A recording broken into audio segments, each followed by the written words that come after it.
You are looking at Julian's pronunciation guide, where we look at how to pronounce better some of the most mispronounced words in the world, like this other curious word. But how do you say what you're looking for today?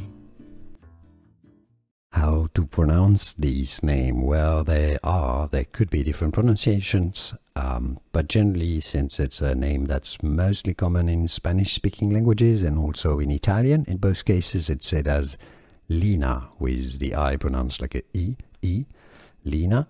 Now in English it might be said sometimes as Lina, but generally Lina. How do you say it? Let us know in the comments.